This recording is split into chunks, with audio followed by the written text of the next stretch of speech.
bon bande kobote la miyo beauté donc koyema TV awa toyi kona cadre moko mosusu eza cadre pour la koyekola Kimandombe.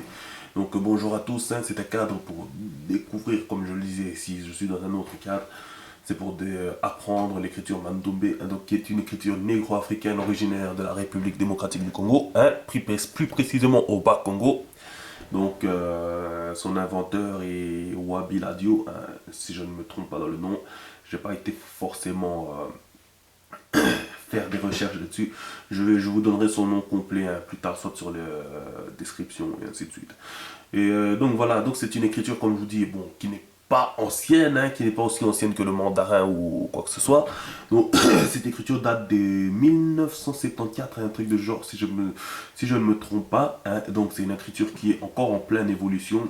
Il y a encore des termes, des signes qui sont en train de voir le jour à l'heure où je vous parle. Mais en tout cas, il est possible aujourd'hui de connaître déjà une bonne partie de l'écriture, malgré que celle-ci est encore en plein développement. Donc, quand je dis développement, c'est vraiment développement. C'est-à-dire que nous n'avons pas encore de, comment dire, de caractère pour ces termes, pour cette écriture-ci, comme on le trouve pour le chinois ou l'arabe dans l'ordinateur. Donc, ils ont déjà envoyé une demande. Mais il me semblerait qu'ils auraient un souci au niveau de, je sais pas c'est au niveau de quoi, au niveau même de sa formulation, la façon dont on fait correspondre les syllabes et les consonnes, je crois que ça pose problème. Mais bon, ça reste encore à prouver. En tout cas, voilà, l'écriture est encore au début. Maintenant, moi, pourquoi je fais pourquoi j'ai pris cette initiative, donc, d'abord, c'est parce que cette écriture, je l'adore, parce que c'est une invention africaine. Je suis africain, depuis ma tendre enfance, j'ai toujours eu l'impression que nous, on n'a rien fait, alors qu'on fait depuis le début, depuis le commencement, on fait. Et là, aujourd'hui, on vient encore de prouver notre génie dans les temps modernes avec cette écriture. Donc, merci à Wabi Ladio qui a découvert, donc, un ancien mécanicien qui a découvert cette écriture et qui l'a développée comme il le pouvait. Une écriture vraiment magnifique, dotée vraiment d'intelligence. Et donc, on peut reconnaître l'intelligence et la logique dans cette écriture. On va le découvrir tout de suite, vous allez voir comment ça marche. Bon, je fais un peu de blabla, mais voilà, c'est juste pour vous dire que moi, voilà, c'est un plaisir de l'enseigner. Et moi, mon but, c'est que chaque Africain soit capable d'écrire en Bandombe et également de le lire. Pourquoi? Pourquoi maintenant l'écriture? Bon, on va rentrer un petit peu, une petite partie politique. En fait, l'idée, c'est quoi? L'idée, c'est que si on a notre écriture, notre façon d'écrire et ainsi de suite, ça va nous permettre de nous distinguer des autres et c'est important que nous, les Noirs, nous puissions nous distinguer des autres parce que vous pouvez regarder vous-même dans la vie quotidienne, vous avez des Noirs qui se comportent comme des Blancs, des Noirs qui se comportent comme des Arabes, mais un Noir se comportant comme un Noir, ça n'existe pas. Un Noir qui se comporte comme un Noir, il est même regardé, il est même jugé. Il est mal jugé, même pas par les blancs, par les autres. Eux, carrément, ils aiment bien qu'on soit nous. Il est jugé par des autres noirs. Et donc, ça, c'est un problème. Il est temps que maintenant, nous prenions estime, nous ayons une propre estime de nous. Et voilà, donc il faut vraiment promouvoir nos inventions et nos innovations. Et le Mandombe, c'est une réelle innovation qui pourrait nous mener vraiment vers le sommet. Et je ne plaisante pas quand je dis ça, je suis sérieux. Et c'est aussi une forme de souveraineté pour tous les Noirs, pour tous les Africains. Parce que pour une fois, une écriture, c'est comment écrire des termes comme, je sais pas, les mba, les ndé. Vous voyez, ces mots-là, par exemple, ça c'est des mots propres au lingala. Moi, je parle lingala. Donc, c'est des mots propres au lingala. Voilà, ben, avec une écriture comme ça, on sait l'écrire et on sait le prononcer sans souci. Mais également des mots comme gba, gbagbo. Voilà, vous voyez des noms comme ça que l'alphabet n'était pas vraiment capable d'écrire correctement. Ben, nous, on sait l'écrire avec des termes comme avec les signes Mandombe. Donc alors, en parlant un peu de l'écriture. Donc le Mandombe, c'est une écriture... ici, vous voyez que les signes. Donc c'est le signe qui dit, voilà, Mandombe, c'est le signe qui présente en quelque sorte l'écriture, Mandombe. Donc parlons maintenant voilà, de l'écriture. L'écriture, donc, c'est une écriture de type syllabique. Donc vous voyez des syllabes comme manger, voilà, c'est deux syllabes, manger. Vous voyez, donc c'est ça vraiment, c'est syllabique. Donc ça s'écrit de manière syllabique. Et voilà quoi, donc c'est souvent des groupes de consonnes plus une voyelle. Consonne plus voyelle ou bien consonne plus double voyelle. C'est ça le mandombe. Et alors bien sûr, il y a le système qui va permettre de déterminer l'espace entre les mots, l'espace entre les phrases et ainsi de suite, bien entendu. Il s'est déjà mis au point. Et voilà, mais on va pas commencer tout de suite par ça. Donc voilà, c'est une écriture syllabique. Franchement, il n'y a pas grand chose à dire dessus. Tout ce que vous pouvez savoir, c'est une écriture syllabique. Et voilà, c'est une écriture qui permet d'écrire toutes les prononciations africaines, la plupart des prononciations africaines, donc en tout cas presque toutes. Hein. Et voilà, hein, l'écriture en soi est extrêmement simple, plus simple que l'alphabet, encore plus simple que le chinois, encore plus simple que le coréen, et ainsi de suite, et ainsi de suite, et ainsi de suite. Donc c'est vraiment une écriture qui n'est pas faite par hasard, qui n'est pas faite à partir de conventions insensées, mais qui est partie vraiment sur une logique. Et maintenant on va le découvrir d'ailleurs, on va le découvrir, c'est quoi? Avant de vous introduire sur vraiment les choses que vous devez retenir, qui vous permettront d'un jour pouvoir écrire vraiment en mandombe et même le lire. Hein, même le lire, bon le lire ça c'est vraiment beaucoup d'entraînement, mais en tout cas à la fin de ce programme vous serez capable d'écrire n'importe quoi en mandombe. Hein, n'importe quoi, en tout cas la base. Hein, donc comme je vous le rappelle c'est une introduction au mandombe, c'est pas vraiment l'écriture, parce que l'écriture elle-même elle est encore en plein développement. Donc voilà, où en étais-je, hein? J'ai presque oublié. Bon, j'ai presque oublié où j'en étais. Enfin bref, avant, oui, voilà, juste avant de commencer vraiment, de commencer ce que vous devez apprendre, ben, je vais d'abord vous expliquer un peu comment tout ça, ça a démarré. Donc voilà le mandombe. Donc je vous le présente ici. Alors, comment c'est parti? En fait, c'est parti du fait que voilà, c'était donc comme je vous l'explique, hein, je vais vous expliquer un petit peu son histoire, je la connais pas par cœur. Bon, c'est une histoire un peu, c'est vraiment parti à partir d'une divinité. Hein, pour ceux qui pratiquent vraiment, ceux qui l'enseignent vraiment sérieusement, ce sont les Kimbanguistes. Hein, donc voilà, si vous voulez savoir l'histoire de Simon Kimbang, vous pouvez aller vous renseigner. Donc c'était une personne qui a aidé beaucoup les Noirs et tout, qui a réussi même à réunir beaucoup de Noirs lors de la période coloniale en Belgique, au Congo, période coloniale belge au Congo. Donc Simon Kimbangu, il a réuni beaucoup de Noirs, il a réuni les ethnies. Hein, donc il était vraiment le médiateur entre toutes les ethnies qui vivaient au Congo, enfin ethnies entre guillemets, les tribus entre guillemets, ou bien plutôt des mecs de village, hein, parce que les histoires de tribus pour moi c'est des choses qu'il faut que ça cesse. Nous sommes tous dans la même merde, si vous voyez ce que je veux dire. Enfin bref, donc il a réussi à réunir et il était sur le point de provoquer la libération du peuple avant de se faire tuer, d'être jugé puis tué par des Belges, quoi. Et donc voilà, de là est née l'église Kimbanguiste. Hein, donc c'est une église, voilà, où voilà, la personne hein, le prophète en quelque sorte, la personne qui est sérieux pour nous, c'est un noir, hein, et non un Jésus blanc ou un Mohamed arabe. Donc voilà, donc ça existe ce genre de choses. Hein. Vous pouvez m'excuser, j'étais un peu malade. Donc voilà. Alors donc Wabi Ladio, donc voilà, c'était un mécanicien. Je vais vous raconter l'histoire, l'anecdote. Hein. C'était un mécanicien, il travaillait tranquillement, hein, un soir comme tous les jours, comme tous les autres, hein, en quelque sorte. Et il a entendu une voix. Hein. Waouh, Wabi Ladio, ah, lève-toi, lève-toi, tu as une mission à accomplir pour le peuple noir. Hein, Mandombe. Hein, Mandombe, c'est-à-dire peuple noir. Les noirs. Hein. Ah, qui me parle? Il devient fou. Oh, il entend. Il est tout seul. Il ne comprend pas, il est tout seul, mais il entend une voix lui parler.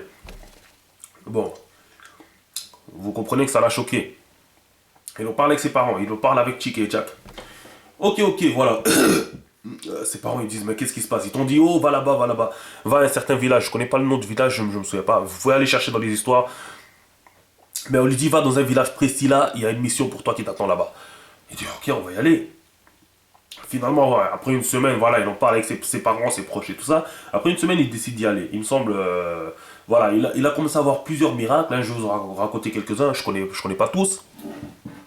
Mais l'un des premiers miracles, c'était quoi? C'était que ils étaient dans la voiture, hein, avec ses parents devant, et lui, il était assis derrière.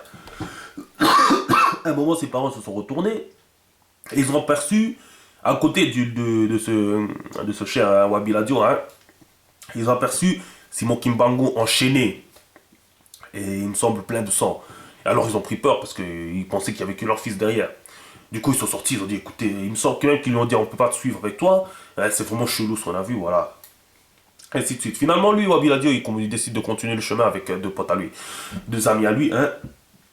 À un moment, il reçoit, ça c'était le premier miracle. Hein. Ils ont vu Simon Kimbango donc enchaîné avec du sang partout sur lui. Et ils ont pris peur. Le deuxième miracle, c'était quoi? À un moment, ils étaient arrivés, je sais plus où, à un certain endroit. Et Wabi Ladio lui-même en personne, il s'est retrouvé coincé. Donc ça veut dire qu'il avait il avait les pieds au sol et il n'arrivait plus à les bouger, il n'arrivait plus à se lever, il n'arrivait plus à rien faire. Ses potes sont venus, ils essaient de le porter, rien, il n'arrive pas. Le type, il est resté sur place, cloué, comme s'il était cloué au sol. Il est resté comme ça pendant, je ne sais combien d'heures, mais il me disait vraiment, d'après les explications, qu'il pleuve ou il pleuvait, il faisait quoi? Il est resté là, il n'a pas bougé.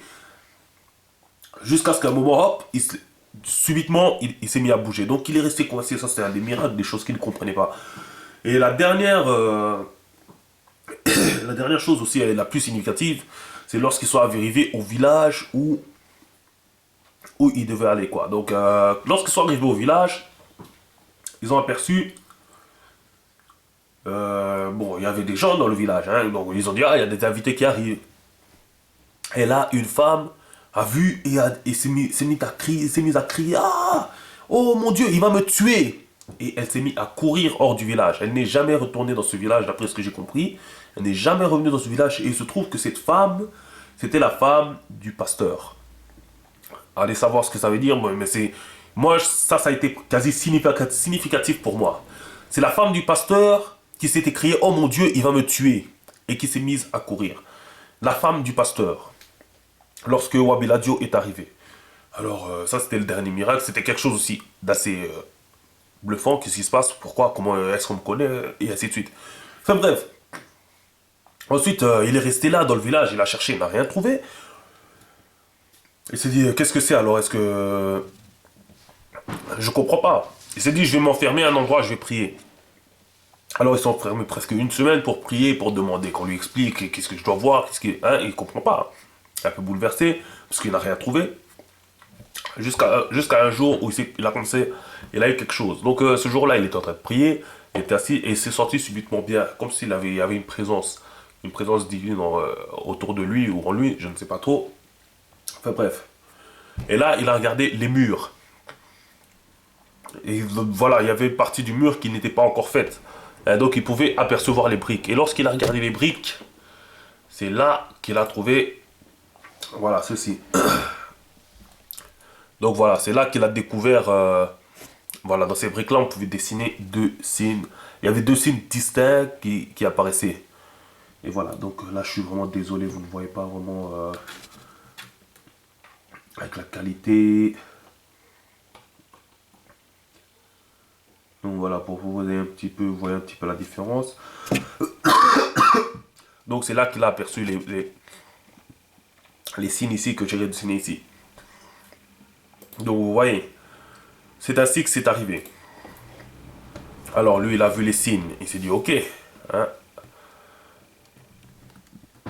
on va voir c'est quoi ces signes là, qu'est-ce que ça veut dire. Alors il a dessiné, excusez-moi, il a commencé à jouer avec ces signes là. Il a dit, ce signe là je le prends, je fais une symétrie. Voilà ce que je trouve. Je trouve le signe à côté là.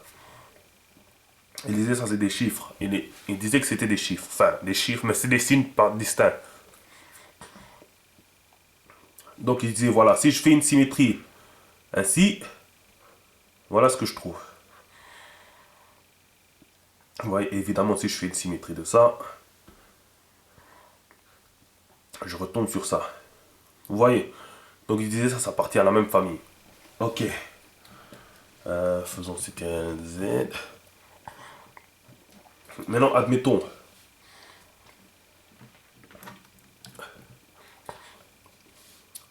Donc bon, là c'est pas vraiment le truc. Mais c'est pour vous dire un petit peu comment il a fait ses recherches, hein, sur quoi il s'est basé.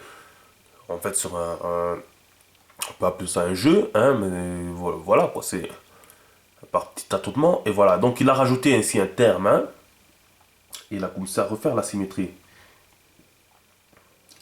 Bon, lui il disait que c'était des 5 et des 2, c'était des chiffres d'une même famille, ceux que je vous ai montré juste avant. Il dit, ok, ce sont des chiffres d'une même, c'est de la même famille. Alors il a recommencé, et voilà, il a fait, est-ce que je trouve la symétrie? Bon, théoriquement oui, mais lui il appelait ça bon, il appelait ça des chiffres. Il décrivait ça comme des chiffres. Qu'est-ce que c'est 5 et c'est 2? Donc voilà, maintenant il dit, là j'ai rajouté la barre, j'ai un 6. Hein? Bon, est-ce que c'est vraiment... Oui. Donc il dit, j'ai rajouté la barre, j'ai un 6. Voilà, je fais la symétrie. Est-ce que je tombe sur quelque chose de connu? Non, je tombe sur... je ne sais pas ce que c'est. Faisons la symétrie comme ça. Est-ce que je tombe sur quelque chose de connu? Non. Voilà, donc il a ces deux termes-là en plus qui se sont rajoutés, qu'il ne connaît pas. Hein? Donc voilà, là il dit non, finalement ces choses-là, ce ne sont pas des chiffres. Hein, pourquoi? Parce que dans ces choses-là, en fait, il retrouve quoi? Il retrouve le 5, le soi-disant 2 et le soi-disant 5. Hein? Il retrouve ça, ça et ça. Donc il retrouve des termes,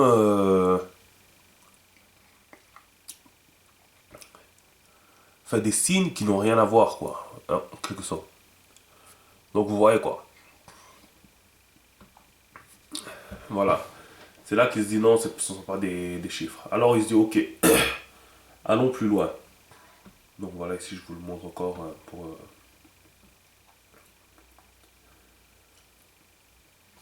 voilà, il se dit allons plus loin. Hein? Je prends ce même terme, je le rajoute en bas. Et je rajoute le lien entre, excusez-moi, je rajoute le lien entre